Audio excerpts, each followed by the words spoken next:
দেখো আজকে আর তোমাদেরকে গুড মর্নিং বলবো না, কারণ অনেকটাই বেলা হয়ে গেছে। আমি এখন রেডি হচ্ছি, সকালকার বাসি কাজ হয়ে গেছে, রান্না হয়ে গেছে, সবটাই হয়ে গেছে। এখন রেডি হয়ে নিচ্ছি, যাবো হচ্ছে কলকাতা সে মেয়েকে নিয়ে। তো রেডি হয়ে নিচ্ছি, চুল বাঁধাটা আজকে একটু স্টাইল করে চুলটা বাঁধছি, কেমন লাগবে অবশ্যই কিন্তু জানাবে, ঠিক আছে? তো দেখো রেডি হয়ে নিচ্ছি, রেডি হতে হতে আবার মানে কি বলবো, বিরক্ত লাগছে এখন যাতে অত দূর যেতে। দেখো তো আমার চুল বাঁধাটা কেমন লাগছে, বোঝা যাচ্ছে? ঠিক আছে, চুল বাঁধাটা আমি কিন্তু এখন একটু একটু ভালোই বেশ চুল বাঁধতে পারি নিজে নিজে। তো আমার বড়মশাইকে বললাম কটা খেয়ে নাও, তো খাবে না। আমি আর আমার ছোটো মেয়ে খেয়ে নিলাম, আর বড় মেয়েটা বাড়িতেই থাকবে। আমার বোন আসবে, আমার বোনের সাথে থাকবে। তো খাওয়া দাওয়াটা করছি। আর কি বলো তো, এখন না মানে কি বলবো, শরীরটা এতটাই খারাপ, তার মধ্যে বরের সাথে একটু হয়ে গেল ঝগড়া। কী নিয়ে ঝগড়া হলো ভুলে গেছি। তো তাই হচ্ছে মুখটা একটু কালো হয়েছে। তাই আমার বোনের সাথে দেখা হয়ে গেল রাস্তাতেই। তাই বোনকে বললাম তুই যা বাড়িতে, আমি বেরিয়ে যাচ্ছি, সাবধানে থাকিস। তো বেরিয়ে গেলাম, তো মুখটা কালো হয়ে রয়েছে, বরের সাথে ঝগড়া করেছে। আর বর দেখো আগে আগে ধায় ধায় করে চলে যাচ্ছে আমাকে আর আমার মেয়েকে রেখে। তারপরে গিয়ে অনেক পরে গিয়ে বলছে ঠিক আছে দাও, তোমাকে ক্যামেরাটা ধরে দেবে, ধরতে হবে না। আর বারটা ছিল যে শনিবার, বাড়ির ঠাকুরকে কিছু না কিছু দেওয়ার চেষ্টা করি। তো তাই হচ্ছে মিষ্টি দেওয়া হলো না, পয়সা দিয়ে তারপরে বেরিয়ে গেলাম। আর দেখো সে স্টেশন, আজকে হয়তো বুঝতে পারবে আমার বাড়িটা কোথায় পুরো, তোমাদেরকে কখনো দেখানো হয়নি সেইভাবে।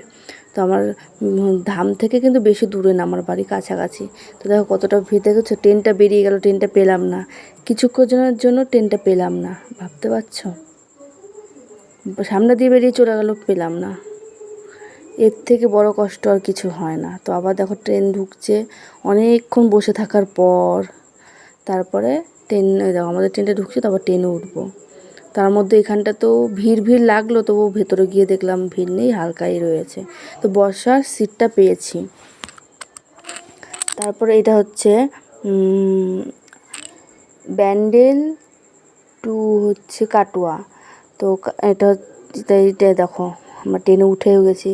আর যাচ্ছে হচ্ছে আমার বড়মশাই, আমি, মামি, বোন, এরা সব যাচ্ছে। ও বোনটাও শিখছে ওই কাজ, ঠিক আছে?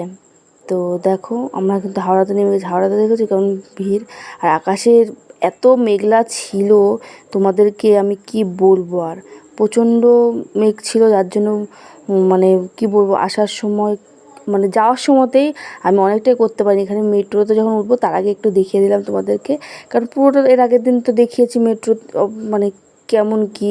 আজকে ওগুলো তাই দেখায়নি, আজকে অল্প একটু করে জাস্ট রেখে দিয়েছি, আর কিছু করি না। আর এত বললাম না এত মেঘ করেছে, তো মেট্রো থেকে নামার পরের থেকেই এত বৃষ্টি, আমি আর ফোনটা বেরই করতে পারিনি, জানো এত মানে প্রচুর মানে রেল যে ইয়েগুলো পাতিগুলো সব হচ্ছে, ট্রেনের পাতিগুলো সব জলে ডুবে গেছে।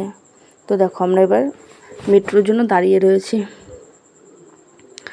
তো অনেকটা ভিড় হয়ে গেছে। আমরা আবার হচ্ছে দেখো এইখানেও এসেও এরকম লেট, আমরা যেই নেমেছি মানে লিফটে রয়েছি তখনই আবার একটা গাড়ি বেরিয়ে গেছে, তার জন্য আরও লেট হয়ে গেল ওইখানে একটু।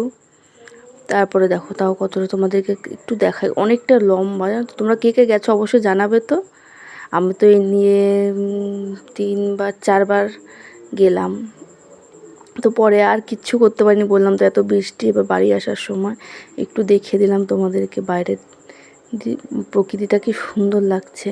সন্ধ্যা লেগে যাচ্ছিলো তো, এবার তাও একটু আজকে একটু তাড়াতাড়ি ছেড়েছে বলে স্যার, তাই তাড়াতাড়ি বাড়ি আসতে পেরেছি। তাও 8:30 বেজে গেছে ঢুকতে ঢুকতে, ঠিক আছে? তো এই দেখো আমার বর আমাদেরকে কেমন ক্লান্ত লাগছে শরীরটা, মানে প্রচুর ক্লান্ত হয়ে গেছে, ঠিক মতন খাওয়া হচ্ছে না, কিছু না, জানো না? তো খুবই কষ্ট হচ্ছে, এখনও 2-3 সপ্তাহ যেতে হবে।